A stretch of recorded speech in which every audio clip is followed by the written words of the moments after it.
Sudan के अखबार में ये वाकया किसी मुसलमान ने लिखा कि मैं आयरलैंड गया तो मैंने मेडिकल का इम्तिहान देना था, फीस थी $399, तो मेरे पास $1 चेंज नहीं थी, मैंने $390 जमा करवाया। मैं वहां कुछ दिन रहा, मैंने इम्तिहान दिया, मैं वापस आ गया। काफी अरसे के बाद मुझे वहां से लेटर आया मेडिकल कॉलेज की तरफ से कि जी आप गलती से $1 अजाफी दे गए थे, हम आपको वापस भेज रहे हैं। फिर उसने दूसरा वाकया ये लिखा कि मेरे कॉलेज और मेरी रहायशगाह के दरमियान में एक औरत की दुकान थी, मैं वहां से कोकोआ डिब्बा खरीदता था 20 पेंस का। तो एक दिन यह हुआ कि मैं जब दुकान पे पहुंचा तो 2 डब्बे पड़े थे और एक पे 20 पेंस लिखा था, एक पे 22 पेंस लिखा। मैंने उससे पूछा तो उस मोहतरमा ने बताया कि दरअसल नाइजीरिया से हमारा ये माल आता है, तो उनके साथ हमारे मुल्क का कोई मसला हो गया है तो चीज़ें महंगी हो गई हैं। ये जो 20 पेंस है ये पुराना माल पड़ा है, इसलिए हम इसको 20 का ही दे रहे हैं, नया माल आ गया है तो उसको हम 22 पेंस का दे रहे हैं।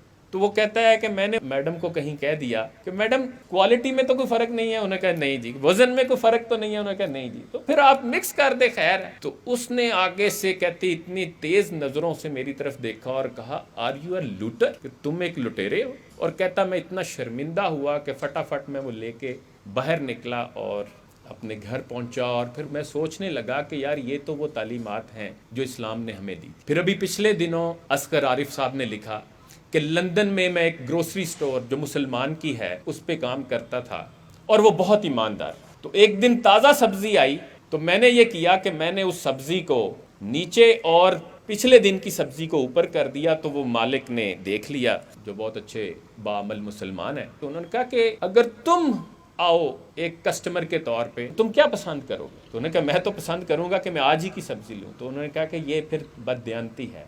तो उसने उनको ऊपर करवाया और आज उनकी भी माशाल्लाह 4 स्टोर्स हैं लंदन में ग्रोसरी के। इरशाद अहमद आरिफ साहब ने ये वाकया कोट किया है अभी पिछले दिनों कॉलम में, जो 92 अखबार के चीफ एडिटर हैं, कि हाजी मियां मंजूर अहमद साहब उनके कोई दोस्त हैं, वो बताते हैं कि हमारी फैक्ट्री के सामने एक नाश्ता पॉइंट है। तो वहाँ कहते मैं नाश्ता करने जाता था तो एक शख्स रश में आता और बैठ के नाश्ता करता और उठ के बगैर पैसे दिए चला जाता। तो मैंने जब उसको नोट किया तो एक दिन मैंने उसी मौके पे नाश्ता पॉइंट वाले को कहा कि भाई ये बंदा ऐसे आता है रश में और रश का फ़ायदा उठाकर बगैर पैसे दिए निकल जाता है। उन्होंने कहा जी मैं जानता हूँ जी, ये रोज़ाना तकरीबन आता है। तो उन्होंने कहा जी फिर आप इसे पकड़ते क्यों नहीं? उसने कहा जी आप रहने दे, बाद में हम बात करते हैं। तो वो जब चला गया तो इन्होंने कहा मुझे बड़ा तजस्सुस हुआ। तो मैंने कहा जी आप ये क्यों करते हैं? उसने कहा भाई बात ये है कि ये वहाँ गली के कोने पे बैठा होता है, फिर जब रश लगता है तो ये आके नाश्ता करता है और फिर उठ के चला जाता है। तो मैं ये समझता हूँ कि ये वहाँ बैठ के दुआ करता है कि इसके रश लगे ताकि मैं इस रश का फ़ायदा उठाकर वो नाश्ता करूँ और निकल जाऊँ। तो मुझे क्या ज़रूरत है इसके और खुदा के दरमियान में आने की? तो मैं तो समझता हूँ कि ये जो है दुआ करता रहे, ये आता रहे, मैं तो इसको कभी नहीं पकड़ूंगा। मत शिकायत करो ज़माने की, ये अलामत है हार जाने की। शुक्रिया।